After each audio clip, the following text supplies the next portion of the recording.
মাঝখানে মজা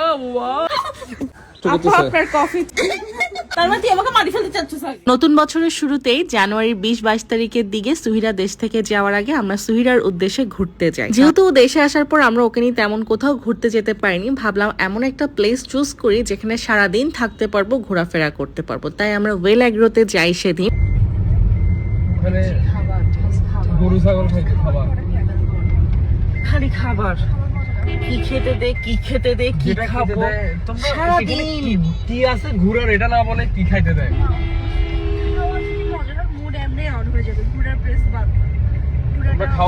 সুইরা হচ্ছে আগেই জিজ্ঞেস করতেছে ওখানে কি কি খাবার পাওয়া যাবে। তো শাওন বলতেছে একটা জায়গায় যাচ্ছোস, কোথায় বলবি জায়গাটা কেমন, তোমরা সব বোন সেম, খালি খাওয়া খাওয়া খাওয়া। আচ্ছা আপনারাই বলেন, খাওয়া ছাড়া জীবনে আছে কি? কয়দিনই বা বাঁচবো? যদি ভালো মন্দ খাইতে না পারি তাহলে কি হয়? আমরা যেতে যেতেই লাঞ্চ আওয়ার হয়ে যায়, তো আমরা একদম ডিরেক্ট লাঞ্চ করতে চলে যাই। লাঞ্চে ছিল একদমই বাঙালি আইটেম। ভর দুপুরে এরকম বাঙালি আইটেম থাকলে আর কি লাগে? গরুর মাংস, মুরগির মাংস, ডাল, কয়েক পদের ভর্তা, সেই সাথে আবার খিচুড়িও ছিল, শাক ভাজাও ছিল, আবার মাছ ভাজাও ছিল। পাবদা মাছ ভাজাটা খুবই ক্রিস্পি ছিল, খুবই মজা ছিল।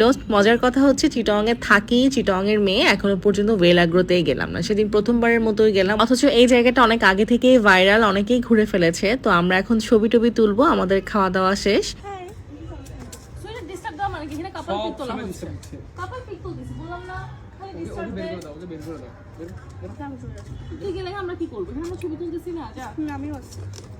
এসব কি কাবাবে হাড্ডি, এটা কেমন পো কেমন পি কেমন পি কেমন মজা। মাঝখানে রেলগাড়ি রেলগাড়ির মতো ধরে রাখো। এটা আগের জমানা কিভাবে এভাবে পিক তুলতো, ছবি তুলতো, আবার এভাবে বসতো।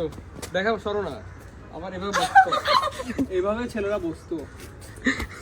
আমি এত বড় মেয়ে হওয়ার পরও নিজের জুতার ফিতা বাঁধতে পারি না। মানে মানুষ শুনলে হাসবে যে এত বড় দামড়া একটা মেয়ে জুতার ফিতা বাঁধতে পারে না। আমি একদমই ছোট থেকে এমন, কেন জানি এটা আমি করতে পারি না। তো সুহিরা আমার জুতার ফিতা বেঁধে দিচ্ছিল। আর এইদিকে লাঞ্চ টাঞ্চ করে আমরা উপরে গিয়ে রেস্ট নিচ্ছিলাম। এখানে আমরা আবার কফি অর্ডার করি, কারণ প্রচুর গরম ছিল। বাহিরে যে বসবো, ঘোরাফেরা করব, ছবি তুলবো, সেই সুযোগ ছিল না। রোদের তাপ বেড়েই যাচ্ছিল। কবি সাহিত্যিক হওয়ার দরকার নেই, এগুলো বন্ধ করো। একটা জায়গা আছে, বই পড়ে কি লাভ? বই পড়লে সারাক্ষণ বই পড়তে হবে, তুমি সারাক্ষণ পড়ো না। আমার এখানে ঘুরতে এসে এত আমার কিন্তু মাথা গরম হয়ে যাচ্ছে। বেশি নেচার প্রেমিক হয়ে গেছে, একদম বেশি নেচার লাভার হয়ে গেছে একদম। জীবনে দেখিনি এবার বই পড়তে। ওকে যদি পড়ে না, পড়ে তো ফেসবুক পড়ে না, ফেসবুক তো পড়ে, চালাই না, ইনস্টাগ্রামে থেকে থেকে গ্রাম চালায়। আপা আপনার কফি। আপা যেহেতু পড়তেছে অনেক কষ্ট করতেছে, আপনার কফিটা কোনটা আমার? আপা প্লিজ থ্যাংক ইউ। আপা একটু খেয়ে রিভিউটা দিবেন, আমার নিজের হাতে মেক করা। খাওয়া যাবে না নেশা কিন্তু যেটা দেওয়ার এটা দিচ্ছি। তার মানে তুই আমাকে মারি ফেলতে চাচ্ছিস আগে? এটা তুমি খাও না, তুমি কেন খাবা? স্ট্র চেঞ্জ কর। তুমি কেন খাবা? আগে আপনি খাবেন তারপর আমি। না কেন তুমি খাবা না? এটা কেমন? তুমি ঠিকঠাক নিছো তো নাকি ওটা খাই বলছো ভুলে? সামনে আমি খাচ্ছি, আপনারা সবাই সাক্ষী আছেন। আমি যদি মারা যাই, তোমার যদি কিছু হতো, সালমান শাওন দাই বিশ্বকবির ফ্রেন্ড ও। এখান থেকে নেন একটা। এই ও বিশ্বকবির ফ্রেন্ড। কবি আপার ফ্রেন্ড। এটা কি হচ্ছে? এটা আমি করছি। দেখো তোমার বোন আর আমার ভাইয়ের মধ্যে ডিফারেন্স দেখো। না আমার বোন তো জানো তুমি কে রকম, তোমার ভাইও জানে আমি কে রকম। কফি নিয়ে চারজন মিলে বারান্দায় বসে পড়লাম, সেই সাথে পুরনো দিনের গল্প করতেছিলাম। সুহিরা আমাকে কিভাবে আম্মুর কাছে ধরা খাওয়া দিত আমি যখন শাওনের সাথে মিট করতে যাইতাম। তো আমি এখানে কিছু র ক্লিপ দিয়ে দিচ্ছি। ওই জায়গায় এসে কার কি অনুভূতি বলেন? ভালো লাগছে না? ভালো লাগতেছে না? আমার কোনো অনুভূতি নাই, অনুসভ্যতা হয়ে গেছে। কি রে, ওকে একদম ছোটবেলার ফেসের মতো লাগতেছে না? একদম ফুল ছোটবেলার ফেসের মতো। কেমন ফেস জানো? ও আমার এই অবস্থায়। আম্মু আজকে গুঞ্জাটা আসছিল, আপনি সাথে গুঞ্জা আসছিল, দেখা করছে গুঞ্জা ঠিকই, কিন্তু ঢিবাই ঢিবাই খাইতো আমাদের আর সাথে। কিভাবে খেতে দেখো না। কোথাও রেস্টুরেন্টে যখন যাইতো, রেস্টুরেন্টে যখন যাইতো খাবার দেখে, আর আম্মুকে যে প্যাস লাগাইতো, আমাদের থেকে খায়, আবার আম্মুকে যে প্যাস লাগাইতো। চিন্তা করো। আবার আমি যখন পরের দিন ধরতাম ওকে, আমি যখন ধরতাম, শাসন করবো না।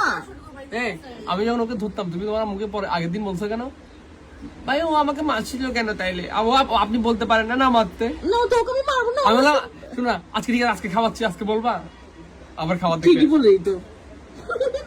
খাবার দেখলে আমার লুকটা এরকম ছিল। মাহাদি আমি খাবার পাঠালে হ্যাঁ।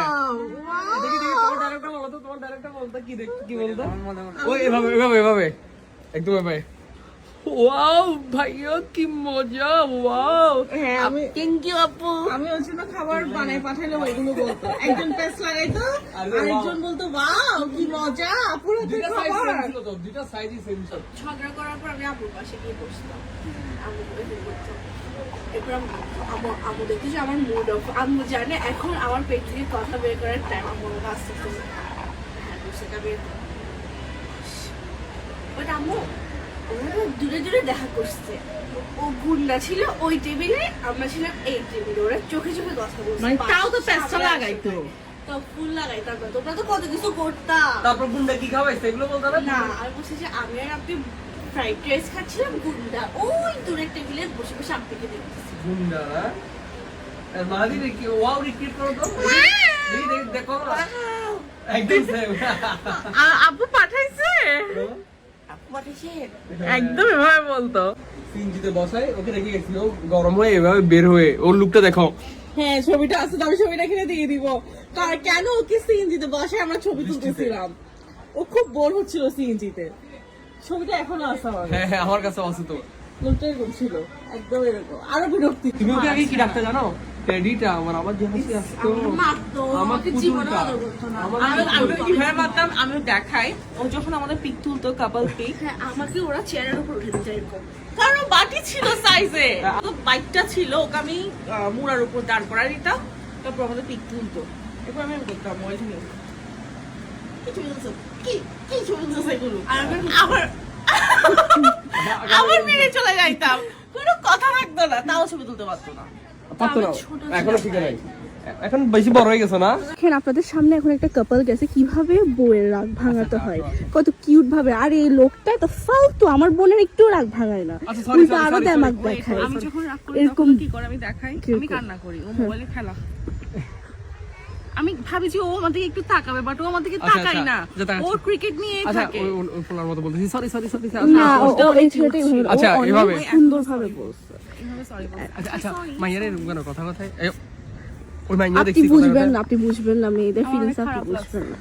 মাশাআল্লাহ মাশাআল্লাহ। মাশাআল্লাহ আসু। আমিও চাই যে তুমি আমাকে এভাবে সরি বলো। কি ভাই তো রাগ ভাঙাইতে পারো না বলে রাগ করে বলছো। Sorry sorry sorry. এগুলো ফেক অভিনয়গুলো করিও না। বেশি প্যাম্পার করতে করতে পোলা যখন আসতেছে না, পোলা কি করছে জানো? ঠিক আছে যাওয়ার, এভাবে করে এভাবে এভাবে তাও তো এটলিস্ট কাপলটা সরি বলছে। সরি বলার পর যখন মানতেছে না মেয়ে, এগুলো তো এমনি এরকম করে গেছে পোলা। ওটা তো দেয়ালো, আমি হলে লাথি মারবো। এতক্ষণ কি সুন্দর মেয়েটাকে প্যাম্পার করছে। তোমাদের মাশাআল্লাহ, তোমাদের মুখ লাগছে। আল্লাহ না ভাই, আমি মাশাআল্লাহ আল্লাহুম্মা বারিক লাহু লাহা সব বলছি। এখন কেন? ঘটনা হচ্ছে সেই দিন সেখানে একটা কাপলের ঝগড়া লাগে, তো ওরা আমাদের সামনেই ছেলেটা মেয়েটাকে প্যাম্পার করতে করতে বের হয়ে যাচ্ছিল যে সরি সরি সরি। তো আমরা হা করে তাকাইছিলাম আর আমি আর সুহিরা মিলে বলতেছিলাম দেখ এভাবেই প্যাম্পার করা উচিত, যেগুলো সব ছেলে পারে না। তো শাওনের অনেক গায়ে লাগে, কারণ শাওন তো কখনো আমাকে প্যাম্পার করে না। শাওনের সাথে যখন আমার ঝগড়া হয় ও সুন্দর করে ওর মোবাইলটা ধরে ক্রিকেট দেখে। ওই মুহূর্তে এটা নিয়ে আমি শাওনের সাথে ঝগড়া করি যে দেখো দেখো শিখো। তো শাওন হচ্ছে আচ্ছা আমি তোমাকে করতেছি এরকম প্যাম্পার, কিন্তু পরে আর ও প্যাম্পার করেনি। পরে ইনস্ট্যান্ট আমাদের সামনে ছেলেটা মেয়েটাকে বলে দৌড়ু পারবো না। তো আমাকে শাওন বলতেছিল তোমার আর সুহিরার নজর লাগছে ওদের উপর, কারণ তোমরা যে সুনাম করছো তাই ওদের নজর লাগছে, এই জন্য ছেলেটা মেয়েটাকে বলছে পারবো না তোমাকে প্যাম্পার করতে। তো ছেলেটা যখন মেয়েটাকে এটা বলতেছিল যে তোমাকে আর প্যাম্পার করতে পারবো না, তখন আমি আর সুহিরা বলতেছি আল্লাহ মেয়েটার জায়গায় আমরা থাকলে আমরা ছেলেটাকে রেখে চলে যেতাম, কেন এরকম করলো? কি সুন্দর মেয়েটাকে এতক্ষণ প্যাম্পার করতেছিল, এখন বলতেছে পারবো না। তো এটা নিয়ে আমি শাওনের সাথে ঝগড়া করি যে শিখো শিখো এভাবে বউকে প্যাম্পার করতে হয়। লাস্টে আবার শাওন আমাকে বাসও মারে যে দেখো এত প্যাম্পার করে ছেলেরা থাকতে পারে না, প্যাম্পার করছে ঠিক আছে কিন্তু মেয়ের ইগো শেষ নাই। যাই হোক, এরপরে আমরা ব্যাডমিন্টন খেলি, বাস্কেটবল খেলি, আর এভাবে সেদিনের দিনটা শেষ হয়। খুব ভালো ছিল দিনটা। সিমরাকে আমরা ইচ্ছা করে নিইনি, কারণ ওখানে যেহেতু গরম আর ও আমাদেরকে অনেক বেশি অত্যাচার করবে, জ্বালাবে, তাই নিই নাই। তো সুহিরাকে মেইনলি ঘুরানোর জন্য সেদিন বের হয়, এর 2 দিন পরই ও চলে যায়। তাছাড়া সুহিরা দেশ থেকে যাওয়ার আগে আরো একটা ব্লগ আছে, ওইটাও আমি সুন আপলোড করব। আমার সন্দীপেরও একটা ব্লগ দেওয়া হয়নি, সেই শীত থাকতে গিয়েছিলাম। আজকের জন্য এতটুকুই, আল্লাহ হাফেজ।